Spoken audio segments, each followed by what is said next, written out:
Hello बच्चों, तो आज सॉल्यूशन के सीरीज में हम लोग 11वें लेक्चर तक पहुंच चुके हैं और आज हम लोग शुरू करते हैं लेक्चर नंबर 11।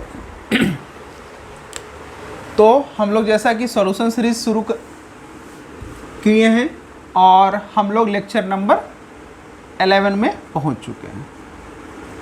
सॉल्यूशन एंड आपका लेक्चर नंबर 11 है ये, ठीक है। और इस लेक्चर में हम लोग पढ़ने वाले हैं आपका एजियोट्रॉपिक मिक्सचर, एजियोट्रॉपिक मिक्सचर है ना, एजियोट्रॉपिक मिक्सचर। तो शुरू करते हैं हम लोग। सबसे पहले तो यही देख लेते हैं कि एजियोट्रॉपिक मिक्सचर होता क्या है, या इसे एजियोट्रॉप्स भी बोलते हैं। तो एजियोट्रॉपिक मिक्सचर ऐसा एक मिक्सचर होता है जैसे suppose that A plus B आप एक फिक्स रेशियो में मिलाते हुए दोनों को, है ना, A प्लस B को आप एक फिक्स रेशियो में मिलाते हो और एक सॉल्यूशन तैयार करते हो, और इस सॉल्यूशन को फिर आप डिस्टिलेट करना शुरू करते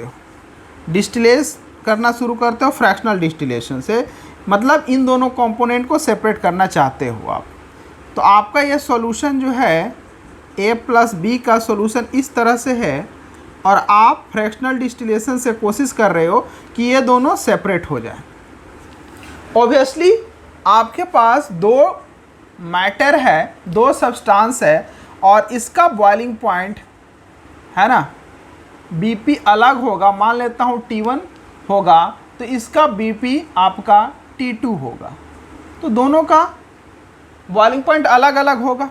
obviously T1 not equal to T2 होगा क्योंकि दो मैटर है। अगर दो मैटर है तो दोनों का बॉइलिंग पॉइंट ऑब्वियसली अलग होंगे।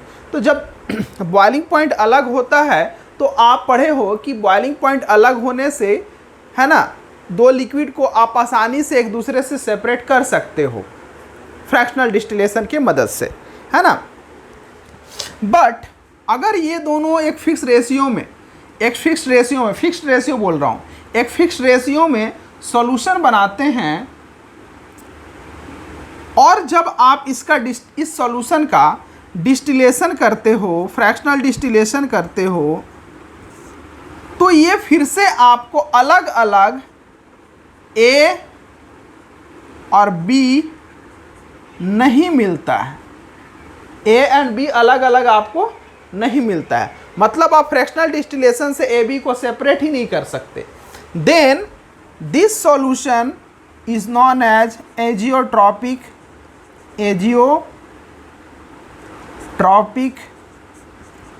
मिक्सचर। इसे क्या बोलेंगे उस केस में? एजियोट्रॉपिक मिक्सचर बोलेंगे।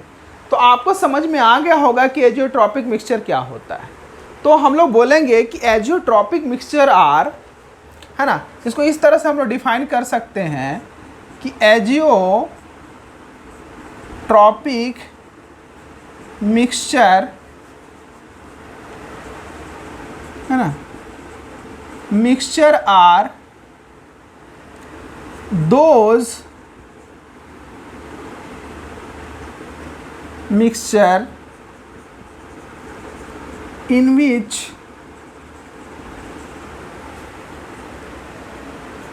their azeotropic mixture are those mixture in which their components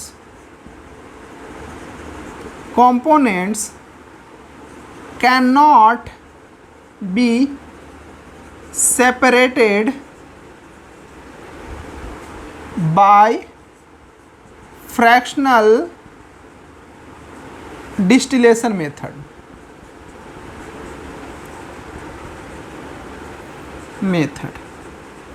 है ना। आप फ्रैक्शनल डिस्टिलेशन मेथड से सेपरेट नहीं कर सकते हो। क्यों? क्योंकि आपको पता है कि फ्रैक्शनल डिस्टिलेशन मेथड का जो है ना सेपरेशन प्रिंसिपल है वो होता है डिफरेंट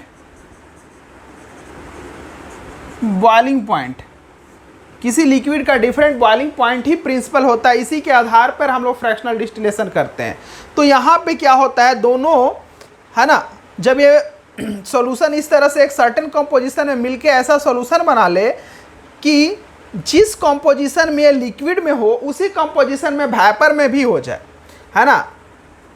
अब इसका मतलब क्या हो गया कि एजियोट्रॉपिक मिक्सचर और दोर mixture in which there components can not be separated by fractional distillation. मतलब कुछ ऐसा कुछ हो रहा होगा जिससे हम लोग सेपरेट नहीं कर सकते। तो ऐसा क्या होता है, तो बेसिकली क्या होता है कि जब ये सॉल्यूशन कोई फिक्स रेशियो में बन जाता है तो ये सॉल्यूशन यानी कि अभी लिक्विड फेज में है, जैसे ही ये वेपर फेज में आता है ना, ये जैसे ही मैं इसको थोड़ा सा एक्सटेंड करता हूँ कंटेनर को, और जैसे ही ये वेपर फेज में आता है ना, ये मान लो कि वेपर फेज में है, थोड़ा कलर चेंज कर देता हूँ इसको, है ना, ये वेपर फेज में है। तो वेपर फेज में यानी कि गैसियस फेज में है, गैसियस फेज में है, वेपर फेज यानी कि गैसियस फेज में है। तो गैसियस फेज में जो मोलर रेशियो होगा सेम होगा as it is liquid phase में जो मोलर रेशियो होगा इन दोनों का। तो अगर मैं बोलूं कि लिक्विड फेज में Na/Nb है रेशियो, तो वेपर फेज में भी क्या होगा, है ना, that is equal to x/y है। तो अगर वेपर फेज में मोल रेशियो निकाला जाए Na/Nb का, तो वो सेम आएगा x/y ही रेशियो आएगा।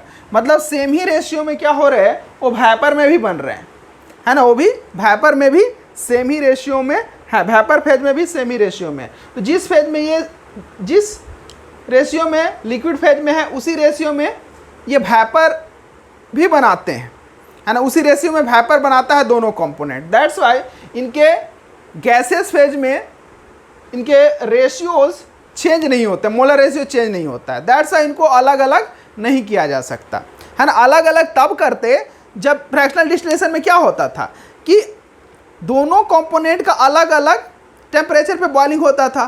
तो मान लो कि एक का 110 है और एक का 100 है, तो एक 100 पे कम्प्लीटली बॉयल हो जाए, मतलब कम्प्लीटली वेपर बना लेगा, और जो दूसरा वाला है 110 के बाद बनाएगा।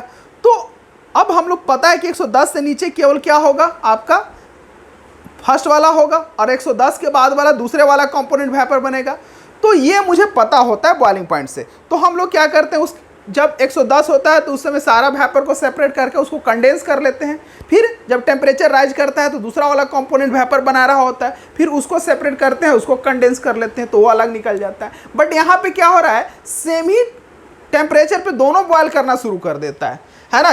जैसे अगर इनका अगर क्या होता है, ये नॉर्मल होते तो ये अलग टेम्परेचर पे बॉयल करता है, ये अलग टेम्परेचर पे बॉयल करता है। लेकिन ये एजियोट्रॉपिक मिक्सचर है तो दोनों कंपोनेंट सेम ही टेम्परेचर पे बॉयल करना शुरू कर देंगे और सेम ही रेट से बॉयल करना शुरू कर देंगे।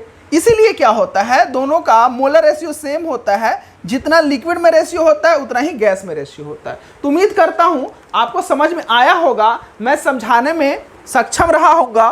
तो एजियोट्रॉपिक मिक्सचर क्या होता है, तो इससे रिलेटेड मैंने सारी बातें करी है। अब इसके हम लोग क्लासिफिकेशन को देखेंगे।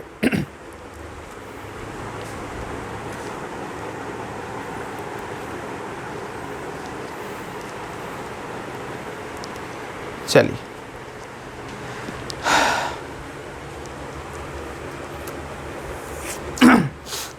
लिख लिए होगा, आई थिंक मिटा देता हूं। तो ये रहा एजियोट्रॉपिक मिक्सचर कि ऐसा सॉल्यूशन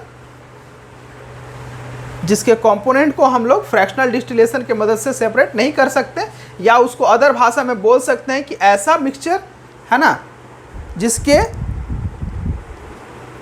कंपोनेंट्स लिक्विड फेज में जिस रेशियो में होते हैं उसी रेशियो में वेपर फेज में ही होते हैं, क्योंकि उस मिक्सचर का दोनों कंपोनेंट का बॉइलिंग पॉइंट एक ही होता है, फिक्स्ड होता है, उसी टेम्परेचर पे दोनों बॉयल करना शुरू कर देते हैं, है ना। तो ये रहा। अब एजियोट्रॉपिक मिक्सचर बनाते कौन है, सवाल ये है कि एजियोट्रॉपिक मिक्सचर बनाते कौन है। तो ये बनाता है ना non ideal solution. Non ideal solution जो होते हैं, नॉन आइडियल सॉल्यूशन वो क्या बनाते हैं, वो एजियोट्रॉपिक मिक्सचर बनाते हैं। अब आपको पता है कि नॉन आइडियल सॉल्यूशन दो तरह क्या होता है, एक पॉजिटिवली डेविएटेड है ना, पॉजिटिवली डेविएटेड फ्रॉम आइडियल्स है ना, डेविएटेड फ्रॉम राउल्ट्स लॉ, और एक और क्या होता है बेटा, एक और होता है negatively deviated from Raoult's law.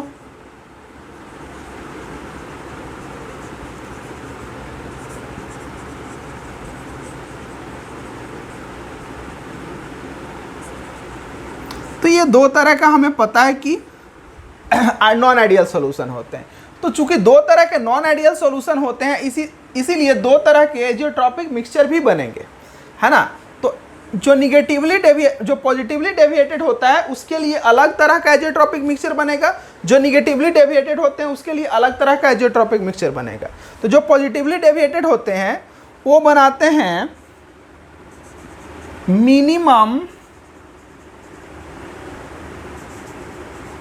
Boiling point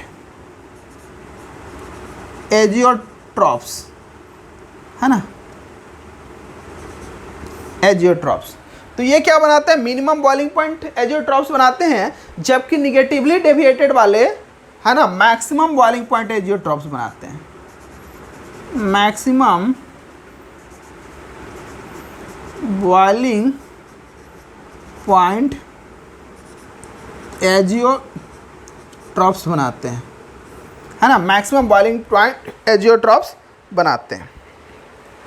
तो ये दो तरह के हो गए, minimum boiling point azeotropes and maximum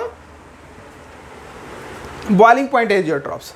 देखो निगेटिव वाले का मैक्स, मतलब ऐसा समझो कि जो छोटा होगा, निगेटिव मतलब क्या, नीचे, और मैक्स मतलब क्या, ऊपर, ऐसा।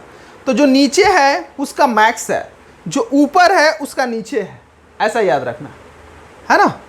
तो आपको समझ में आ गया होगा कि निगेटिवली डेविएटेड वाले मिनिमम बॉइलिंग पॉइंट एजियोट्रॉप्स बनाते हैं, जबकि निगेटिवली डेविएटेड वाले मैक्सिमम बॉइलिंग पॉइंट एजियोट्रॉप्स बनाते हैं। क्लियर हो गया। तो ये क्लासिफिकेशन उम्मीद करता हूं समझ में आया होगा। अब देखो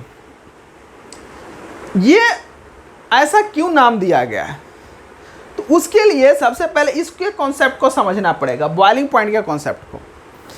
तो समझते हैं कि बॉइलिंग पॉइंट होता क्या है। बहुत बार मैं बताया हूं बॉइलिंग पॉइंट क्या होता है। तो बॉइलिंग पॉइंट बेसिकली क्या होता है ना, किसी भी लिक्विड का, है ना, किसी भी लिक्विड का जो वेपर प्रेशर होता है एटमॉस्फेरिक प्रेशर के बराबर हो जाए, मतलब बाहर वाले जो प्रेशर है उसके बराबर हो जाए, तो क्या होता है, वो उस समय बॉयल करना शुरू करता है। तो मैं बोलूँगा कि it is point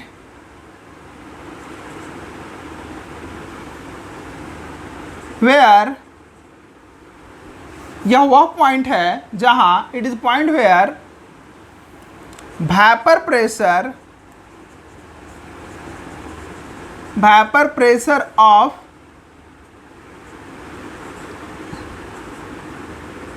liquid, vapour pressure of liquid is equal to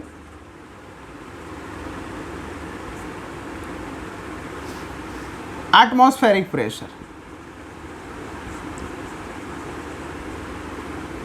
किसके बराबर हो जाए, एटमॉस्फेरिक प्रेशर के बराबर हो जाए, है ना। It is point where vapour pressure of liquid is equal to atmospheric pressure, atmospheric pressure के बराबर हो जाए। नॉर्मल एटमॉस्फेरिक प्रेशर 1 atm होता है ना। नॉर्मल हम लोग क्या मानते हैं, नॉर्मल एटमॉस्फेरिक प्रेशर क्या मानते हैं, नॉर्मल एटमॉस्फेरिक प्रेशर क्या मानते हैं हम लोग, है ना, STP या NTP, या रूम टेम्परेचर पे भी हम लोग 1 atm का प्रेशर मानते हैं कि 1 atm है एटमॉस्फेरिक प्रेशर, है ना। तो अगर वेपर प्रेशर भी, अगर किसी चीज़ का वेपर प्रेशर, है ना, किसी भी चीज़ का वेपर प्रेशर, मान लो कोई लिक्विड ही है, उस लिक्विड का वेपर प्रेशर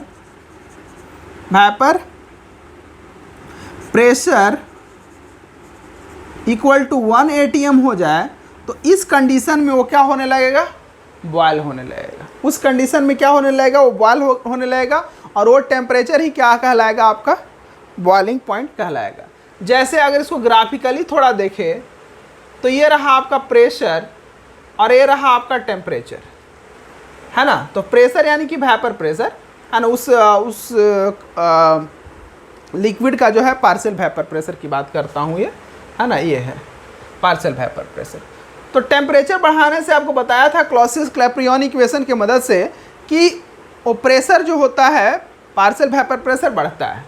तो बढ़ते बढ़ते बढ़ते बढ़ते एक समय आता है कि फिक्स हो जाता है, ये भी बात पता है आपको। अब चेंज नहीं हो रहा है प्रेशर, है ना, चेंज नहीं हो रहा है, यहाँ पे आके रुक गया है, कांस्टेंट हो गया है। अब ये कब कांस्टेंट हो जाता है, मान लो ये जो प्रेशर है कांस्टेंट हो गया है। अब ये जो प्रेशर है, मान लो यहाँ पे, है ना, यहाँ पे मान लो कि कहीं इस तरह के यहाँ प्रेशर पे, ये है तुम्हारा atmospheric pressure. Suppose that this is your atmospheric pressure, है ना, ये तुम्हारा रहा एटमॉस्फेरिक प्रेशर, है ना, ये रहा तुम्हारा एटमॉस्फेरिक प्रेशर, यानी कि प्रेशर जो है 1 atm एटमॉस्फेरिक प्रेशर।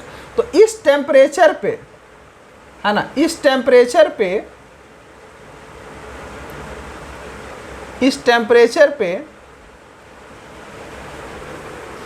तुम्हारा जो लिक्विड होगा बॉयल करने लगेगा, और इसी टेम्परेचर को हम लोग क्या बोलेंगे, बॉइलिंग पॉइंट बोलेंगे, TB बोलेंगे, है ना, उस लिक्विड का बॉइलिंग पॉइंट बोलेंगे। तो बेसिकली यही होता है बॉइलिंग पॉइंट। अब देखो यहाँ समझो कि किसी भी चीज़ का वेपर प्रेशर कोई भी टेम्परेचर पे तो फिक्स होता है, ठीक है। अब मान लो ये जो बॉइलिंग पॉइंट है, ये क्या है, ये नॉन आइडियल सॉल्यूशन जो कि positively deviated from Raoult's law है। इसका मतलब हुआ, मैंने लास्ट क्लास में बताया था कि पॉजिटिवली डेविएटेड में जो हम लोग कैलकुलेटेड वेपर प्रेशर जो हमारा होता है, उससे रियल वेपर प्रेशर कहीं ज़्यादा होता है ना, कहीं ज़्यादा होता है। तो इसमें जो वेपर प्रेशर होगा रियल वाला ज़्यादा होगा कैलकुलेटेड वाला से। तो अगर ये ज़्यादा वेपर प्रेशर है और एटमॉस्फेरिक प्रेशर इतना है, तो यहाँ से यहाँ जाने में इसको कम टाइम लगेगा और कम ही टेम्परेचर में रीच कर जाएगा। तो कम ही टेम्परेचर में क्या हो जाएगा, यहाँ से यहाँ तक चला जाएगा। तो इसका बॉइलिंग पॉइंट क्या होगा, कम देर तक हीट किए तो कम टेम्परेचर लगाए तो बॉइलिंग पॉइंट क्या हो जाएगा, इसका मिनिमम हो जाएगा। दैट्स वाई इसका मिनिमम बॉइलिंग पॉइंट होता है। जबकि यहाँ पे देखो निगेटिवली डेविएटेड में क्या होता है, हमने लास्ट क्लास में देखा था कि वेपर प्रेशर जो होता है ना, एक थ्योरेटिकल जो कॉन्सेप्ट होता है उससे कहीं कम होता है। मतलब कम ही चीज़ें, कम ही पार्टिकल्स जो होते हैं वेपर बना रहा होता है, इससे वेपर प्रेशर रिड्यूस हो गया होता है। तो देखो यहाँ पे वेपर प्रेशर, अभी बोला था कि वेपर प्रेशर आइडियल यहाँ है तो आइडियल से कहीं ज़्यादा यहाँ है, और मान लो एटमॉस्फेरिक प्रेशर ऊपर है तो यहाँ से ऊपर जाने में उसको कम टाइम लगेगा। अब आइडियल इतना था, अब निगेटिवली डेविएटेड है, मतलब वेपर प्रेशर यहाँ होगा और एटमॉस्फेरिक प्रेशर यहाँ है, तो यहाँ से यहाँ जाने में उसको ज़्यादा देर तक हीट करना पड़ेगा, ज़्यादा टाइम लगेगा, है ना, ज़्यादा हीट करना पड़ेगा, टेम्परेचर देना पड़ेगा। तो बताओ ज़्यादा टेम्परेचर देने का मतलब क्या हुआ, है ना, ज़्यादा उसको देर तक हीट करने का मतलब क्या हुआ, इसका बॉइलिंग पॉइंट क्या है, ज़्यादा है। तो इसीलिए ये मैक्सिमम बॉइलिंग पॉइंट एजियोट्रॉप्स बनाता है। ठीक है, तो उम्मीद करता हूँ ये समझ में आया होगा, क्लियर है। तो ये सारी चीज़ें आप नोट कर लो जल्दी से, है ना, ये सारी चीज़ें नोट कर लो जल्दी से।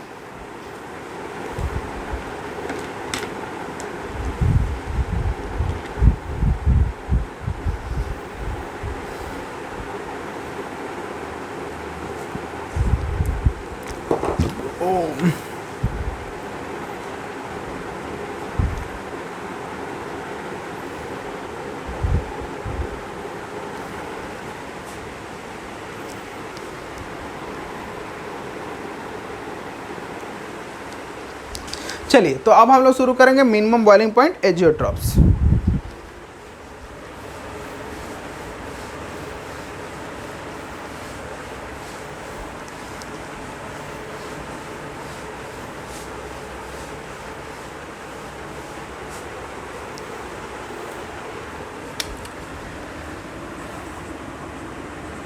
मिनिमम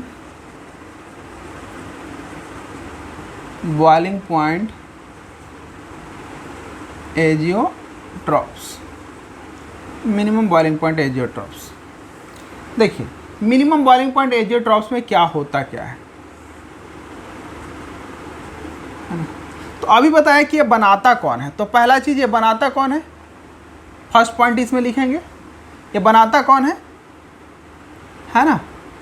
पॉजिटिव वाला, पॉजिटिवली डेविएटेड सॉल्यूशन, है ना, positively deviated solution from Raoult's law, ये वाले बनाते हैं, ठीक है। दूसरा, मिनिमम बॉइलिंग पॉइंट। मिनिमम इसलिए बोला गया है कि इसमें जो दो कंपोनेंट होंगे, जो बाइनरी, अब देखो जो भी हम लोग बातें कर रहे हैं ना, बाइनरी सॉल्यूशन की बातें कर रहे हैं। ये जो ट्रॉपिक मिक्सचर जो है, ये कैसा मिक्सचर है, बाइनरी कंपोनेंट्स वाले मिक्सचर है, मतलब दो ही चीज़ें इसमें मिला है। तो दो कंपोनेंट हैं, तो दोनों का अलग अलग केस में अलग अलग उनके बॉइलिंग पॉइंट होंगे। तो मिनिमम कहने का मतलब है कि उन दोनों के रेस्पेक्ट में एक मिनिमम है ना, उन दोनों के रेस्पेक्ट में मिनिमम, है ना। मतलब क्या हो गया, मिनिमम होगा बॉइलिंग पॉइंट इसका, minimum boiling point with respect to solution component, solution component, है ना, components with respect to solution components, मतलब solution में जो दो component है उसके respect में minimum। suppose that अगर मैं बात करता हूँ एग्जाम्पल के लिए, तो मान लो वाटर है और इथेनॉल है, C2H5OH। तो ये दोनों मिलके क्या बनाते हैं, ऑब्वियसली क्या बनाएंगे, आपको बताया था एग्जाम्पल के तौर पे, ये पॉजिटिवली डेविएटेड सॉल्यूशन बनाएंगे। तो ये एजियोट्रॉपिक मिक्सचर बना सकते हैं या एजियोट्रॉप्स बना सकते हैं। अब एजियोट्रॉप्स हर एक कंपोनेंट नहीं बना लेता है, एजियोट्रॉप्स हर एक कंपोनेंट नहीं बना लेता है, ठीक है। उसके लिए कुछ स्पेसिफिक अमाउंट होते हैं, उसी रेशियो में अगर ये दोनों मिलेंगे तब ये एजियोट्रॉप्स बनेगा, अदरवाइज एजियोट्रॉप्स नहीं बनेगा। तो इसका एजियोट्रॉप बनने के लिए क्या होता है, अगर इन दोनों को आप अगर इसका 0.944 इतना मोल फ्रैक्शन रखते हो, और इसमें कितना हो जाएगा, आपका हो जाएगा 1 माइनस 0.944, यानी कि इसका मोल फ्रैक्शन कितना आना चाहिए, ये मोल फ्रैक्शन ऑफ H2O और ये mole fraction of C2H5 ethanol लिख देता हूँ, इथ लिख देता हूँ,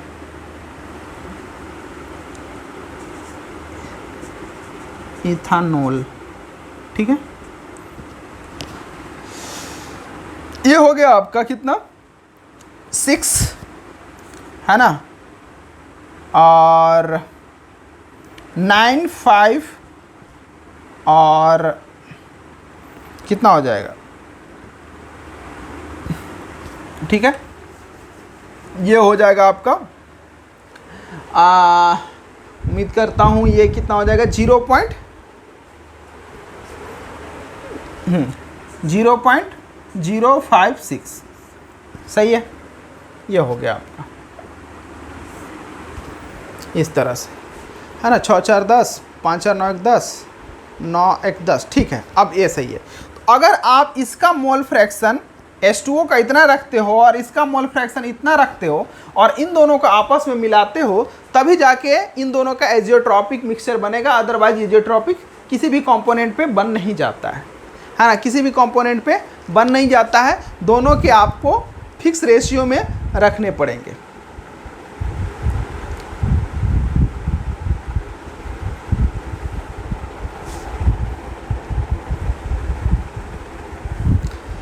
चलिए तो उम्मीद करता हूँ यह समझ में आया होगा।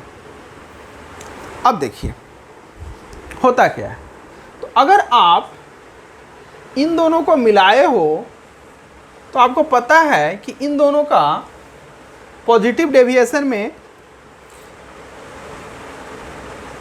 पॉजिटिवली डेविएटेड सॉल्यूशन बनेगा। तो यहाँ पे H2O लिखता हूँ और यहाँ पे H2O, यहाँ पे मोल फ्रैक्शन ऑफ इथानॉल और यहाँ मोल फ्रैक्शन ऑफ इथानॉल।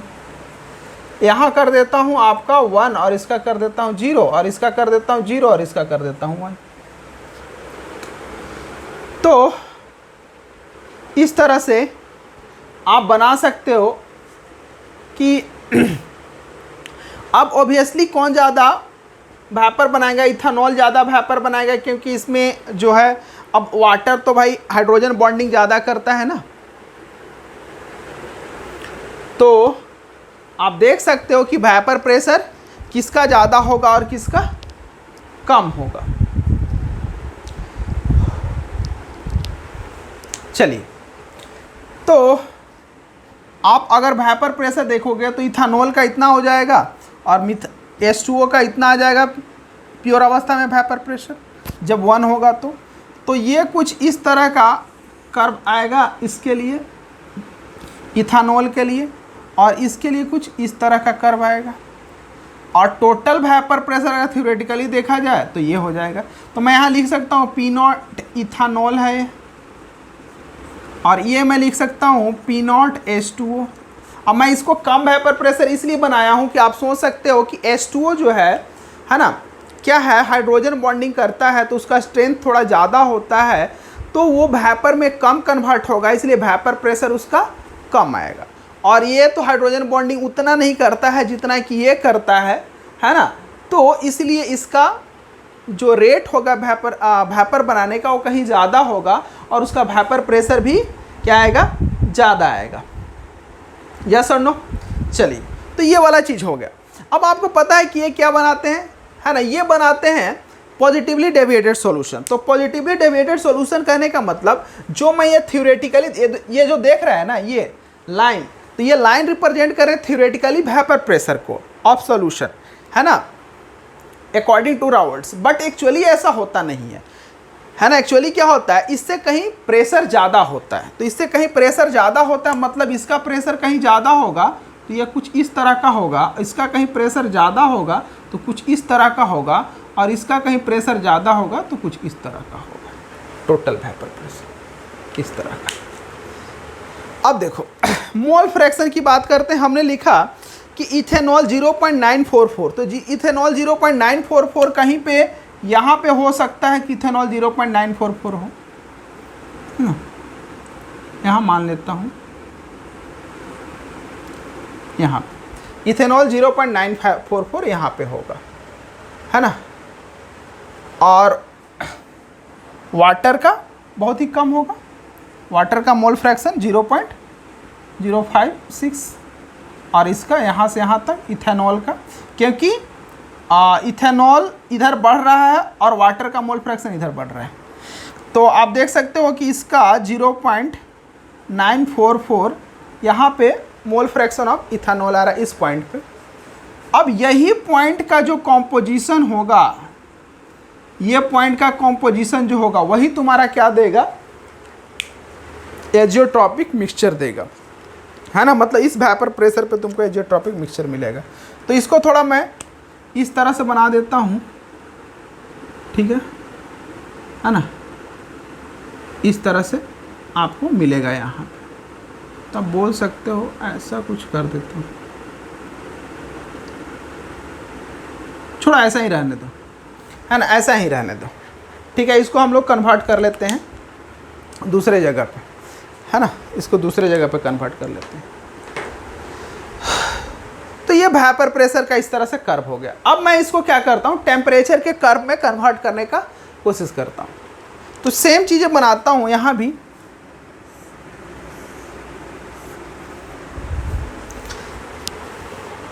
अब देखो, चूंकि इसका वेपर प्रेशर कम है तो बॉइलिंग पॉइंट क्या होगा, ज़्यादा होगा या कम होगा, वेपर प्रेशर कम है तो बॉइलिंग पॉइंट ज़्यादा होगा या कम होगा? तो वेपर प्रेशर कम है तो उसको एटमॉस्फेरिक प्रेशर तक पहुंचने में ज़्यादा देर तक हमें हीट करना पड़ेगा उसको, है ना, ज़्यादा टेम्परेचर देना पड़ेगा, तब जाके बॉइलिंग पॉइंट तक पहुंचेगा। मतलब इसका बॉइलिंग पॉइंट कुछ ज़्यादा होगा यहाँ तक, है ना। और इसका चूंकि ज़्यादा वेपर प्रेशर है तो बॉइलिंग पॉइंट क्या होगा? कम होगा, इसके रेस्पेक्ट में कम ही टेम्परेचर पे बॉयल करना शुरू कर जाएगा। तो अब ये बना ले रहा हूँ ये टेम्परेचर का कर्व, है ना, ये टेम्परेचर का कर्व हो गया।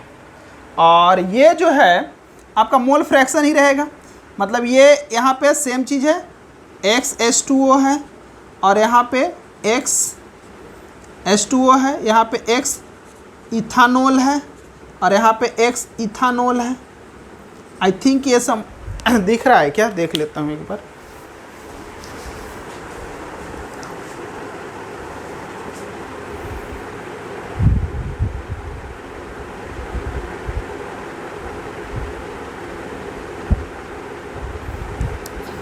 चलिए आप लोग समझ जाओगे कि क्या है।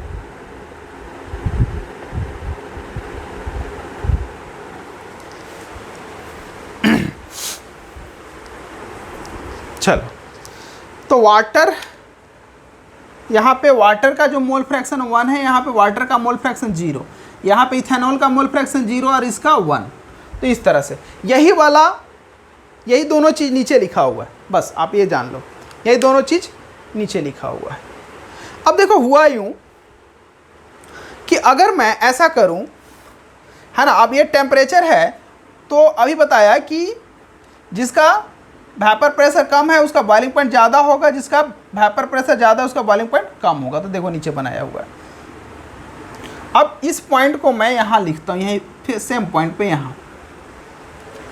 अब इस पॉइंट पे देखो, इनका प्योर स्टेट में बॉइलिंग पॉइंट ये है, इनका प्योर स्टेट में बॉइलिंग पॉइंट ये है, बट इसका जो होगा इस पॉइंट पे जो बॉइलिंग पॉइंट होगा इन दोनों से भी कम होगा, मतलब इन दोनों से कम कुछ यहाँ पे होगा, मिनिमम बॉइलिंग पॉइंट एजियोट्रॉप्स।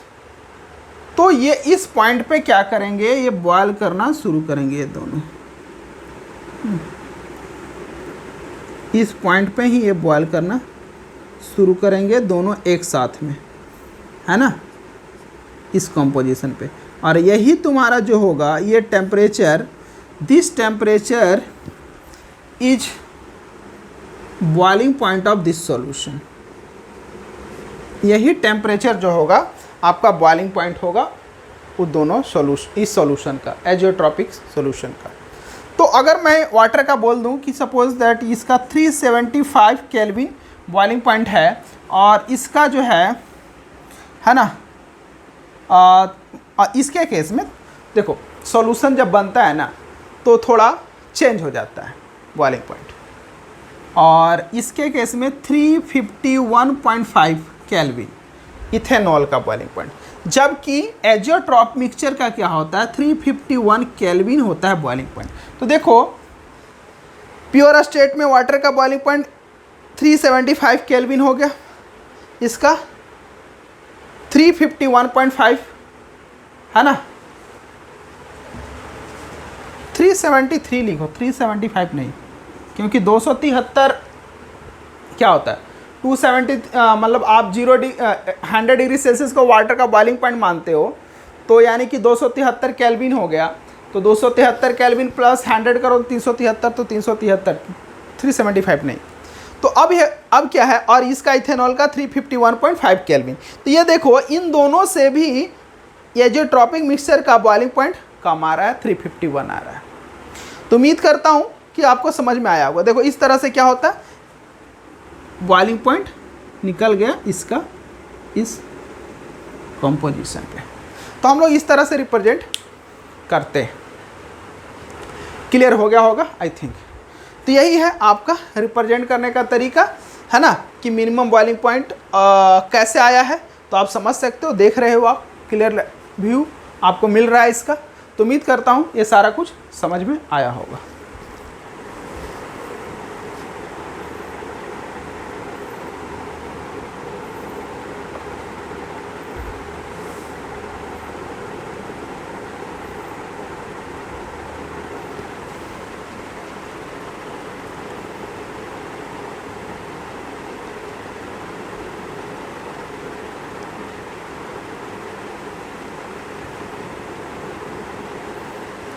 चलिए हो गया,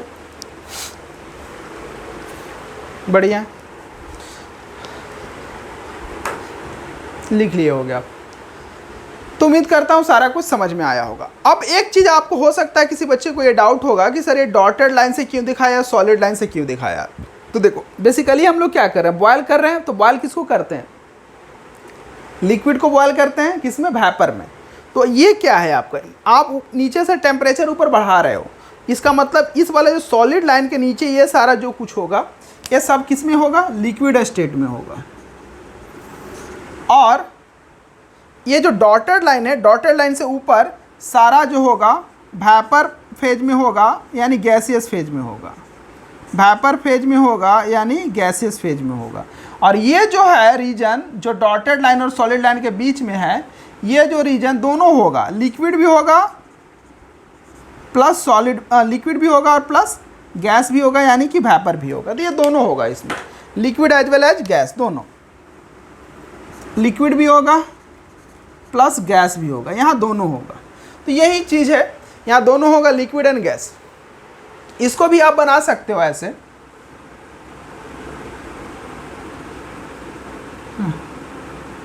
ऐसे इसमें भी बना सकते हो, ठीक है। बट यहाँ पे क्या होगा, जैसे कि यहाँ लिक्विड है तो ये यहाँ ऊपर में लिक्विड होगा और नीचे में क्या होगा आपका, है ना। यहाँ पे अगर देखोगे तो यहाँ ऊपर में लिक्विड है और नीचे आपका वेपर है, और ये जो है दोनों रीजन है, लिक्विड प्लस वेपर, ये दोनों का है। तो ये चीज़ आप देख सकते हो।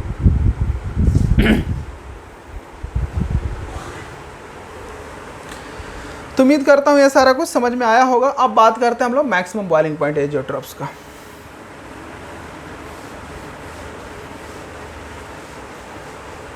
तो याद रखना कि ये फिक्स कॉम्पोजिशन में ही एजियोट्रॉप्स बनाते हैं। अदरवाइज आप किसी भी कॉम्पोजिशन में आप मिला दो और सोचो कि एजियोट्रॉपिक मिक्सचर मिलेगा आपको, तो ऐसा नहीं है ना। आपको फिक्स कॉम्पोजिशन में ही मिलाना पड़ेगा, तभी आपको एजियोट्रॉपिक मिक्सचर मिलेगा। तो चलिए अब पढ़ते हैं हम लोग, ये क्या था, मिनिमम बॉइलिंग वाला था ना। अब पढ़ते हैं मैक्सिमम बॉइलिंग एजियोट्रॉप्स।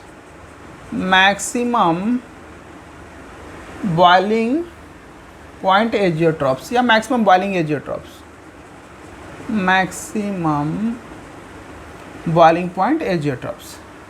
मतलब क्या होगा कि जो दो कंपोनेंट्स थे बाइनरी सॉल्यूशन के, जो दो कंपोनेंट होंगे, मिक्सचर के दो कंपोनेंट होंगे, उससे कहीं इसका बॉइलिंग पॉइंट ज़्यादा होगा। तो चलिए बात करते हैं यहाँ पे 1 नंबर। तो इसमें क्या हुआ, एक कैसा बनाएगा, सबसे पहले कैसा बनाएगा। तो ये बनाता है, वो वाला क्या बना रहा था, पॉजिटिवली डेविएटेड। तो ये क्या बनाएगा, negatively deviated, negatively deviated solution जो होगा आइडियल लॉ, राउल्ट्स लॉ से, वही बनाएगा ये। दूसरा बॉइलिंग पॉइंट होगा इसका, boiling point of mixture is maximum with respect to components, है ना, components of mixture, है ना, या सॉल्यूशन। मिक्सचर के कंपोनेंट से बॉइलिंग पॉइंट उसका क्या होगा, मैक्सिमम होगा। Boiling point of mixture is maximum with respect two components of mixture, है ना। उन दोनों के रेस्पेक्ट में उसका क्या होगा, ज़्यादा होगा, सबसे ज़्यादा होगा। ठीक है, क्लियर है।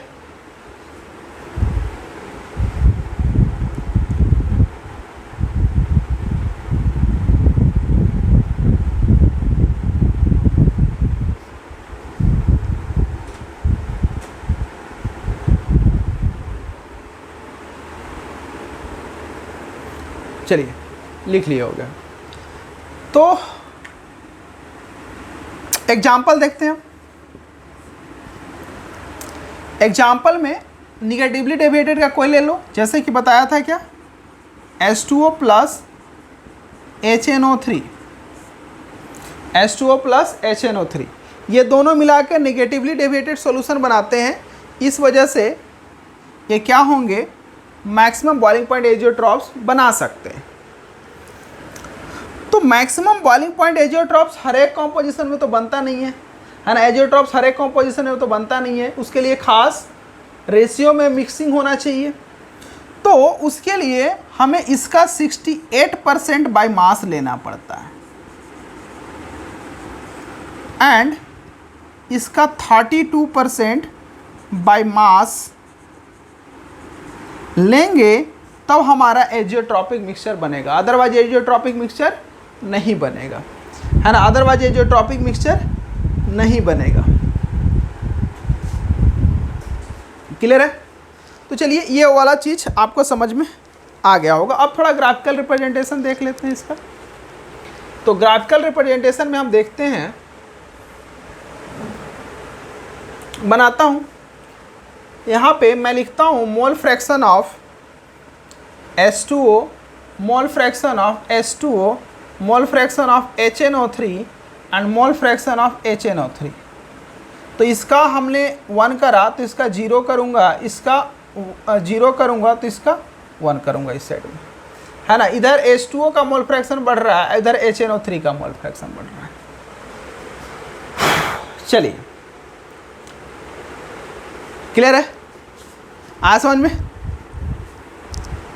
अब आप बताओ कि H2O और HNO3 में किसका वेपर प्रेशर ज़्यादा होगा, HNO3 का या H2O का, HNO3 का या H2O का?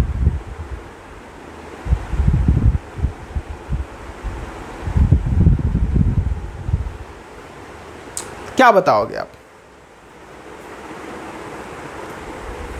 तो आप सोच सकते हो कि H2O का हाइड्रोजन बॉन्डिंग होता है, हालांकि उसमें भी हाइड्रोजन बॉन्डिंग होता है ना, बट H2O में हाइड्रोजन बॉन्डिंग का साइट बहुत ज़्यादा है, 4 साइट से हाइड्रोजन बॉन्डिंग करता है, तो उसका, है ना, बॉइलिंग पॉइंट क्या होगा, ज़्यादा होने का चांसेस है। और उसका विथ रेस्पेक्ट टू HNO3 हल्का ज़्यादा होता है, हल्का ज़्यादा होता है, बहुत ज़्यादा डिफरेंस नहीं है, थोड़ा बहुत का डिफरेंस है। तो ये इस तरह से। तो अगर आप देखो तो वेपर प्रेशर इस तरह से बनाओगे, ये प्रेशर है और इसका वेपर प्रेशर इस तरह से बनाओगे। क्लियर हुआ?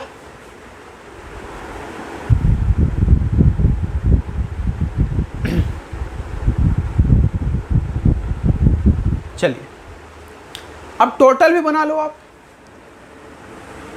ये टोटल बना लिया। अब ये तो हो गया राउल्ट्स लॉ के अकॉर्डिंग। अब बोला जाता है कि राउल्ट्स लॉ को फॉलो नहीं करता है, निगेटिवली डेविएटेड है। तो निगेटिवली डेविएटेड है, इसका मतलब क्या होगा, इसका कुछ इस तरह से होगा, इसका कुछ नीचे चला जाएगा वेपर प्रेशर, मतलब जो एक्चुअल है थ्योरेटिकल उससे कहीं नीचे, और टोटल में भी जो कैलकुलेटेड थ्योरेटिकल है उससे कहीं नीचे। तो इस तरह से आपका यह निगेटिवली डेविएटेड वाला होगा। अब किस कॉम्पोजिशन पे, 68% HNO3 and 32% H2O, 68% HNO3 and 32% H2O, है ना। 68 मतलब 68 कहीं यहाँ पे HNO3, मतलब HNO3 ज़्यादा होगा, H2O कम होगा। तो कहीं यहाँ पे जो कॉम्पोजिशन होगा वो आपका क्या देगा, है ना, इस समय का जो कॉम्पोजिशन होगा, है ना, इस समय का जो कॉम्पोजिशन होगा वही आपका क्या देगा, एजियोट्रॉपिक मिक्सचर देगा। तो चलिए बना लेते हैं वो भी, तो दिखेगा कैसा, है ना। ये प्रेशर को टेम्परेचर में कन्वर्ट कर लेना है, तो ये टेम्परेचर रहा ऊपर बढ़ रहा है ना। बाकी सब चीज़ एज इट इज़ यहाँ पे लिख लो, है ना, सेम ही है। अब जिसका वेपर प्रेशर ज़्यादा है उसका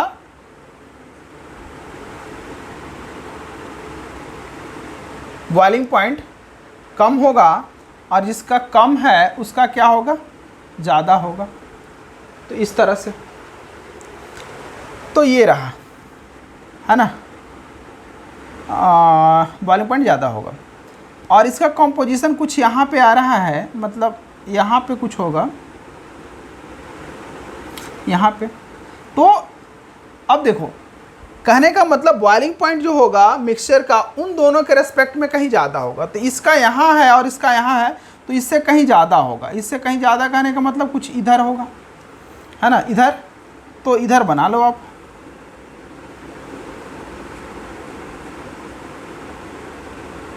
इस तरह से। तो यही जो टेम्परेचर होगा आपका, यही जो टेम्परेचर होगा आपका, है ना, ये टेम्परेचर पे लिक्विड क्या हो जाए, मतलब सॉल्यूशन क्या होगा, बॉयल करना शुरू करेगा। यही इसका बॉइलिंग पॉइंट होगा एज़ोट्रॉपिक मिक्सचर का। देखो इन दोनों के रेस्पेक्ट में क्या है, इसका बॉइलिंग पॉइंट ज़्यादा है, ठीक है। ये यहाँ है, ये यहाँ है, तो कहीं इससे ऊपर है ये। तो उम्मीद करता हूँ ये समझ में आया होगा। क्लियर है?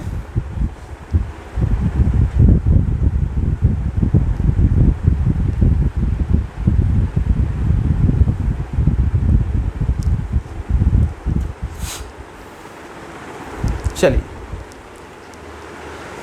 तो ये समझ में आ गया होगा। आप उसी तरह से बना सकते हो कि ये लिक्विड वाला है ना, और ये वेपर वाला है, मतलब गैस वाला है, और इसमें वेपर प्लस लिक्विड दोनों है।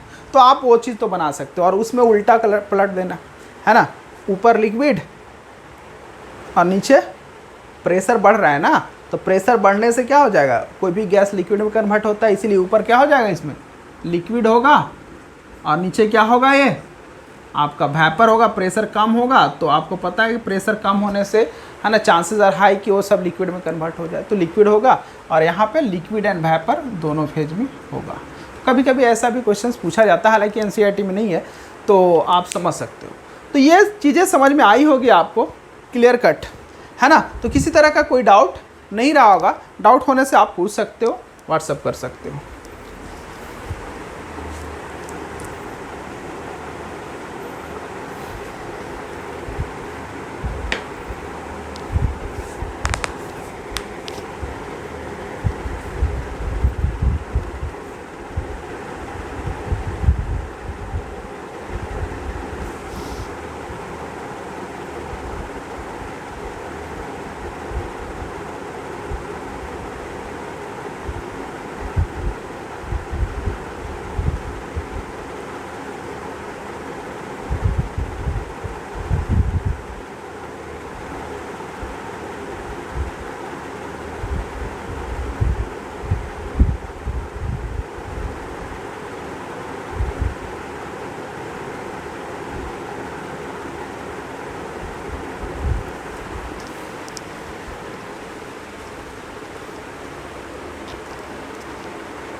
चलिए, तो उम्मीद करता हूँ आपने नोट कर लिए होंगे। तो आज के लिए हम लोग इतना ही रखते हैं। अगले क्लास में हम लोग कोलिगेटिव प्रॉपर्टी शुरू करेंगे, है ना। तो किसी तरह का कोई डाउट नहीं होगा आपको इस सारे टॉपिक में। तो चलिए हम लोग अगले क्लास में बात करेंगे फिर से ये सारे नेक्स्ट टॉपिक के बारे में। तो आज का लेक्चर यहीं पे ख़त्म होता है। तो मिलते हैं हम लोग अगले क्लास में। Thank you.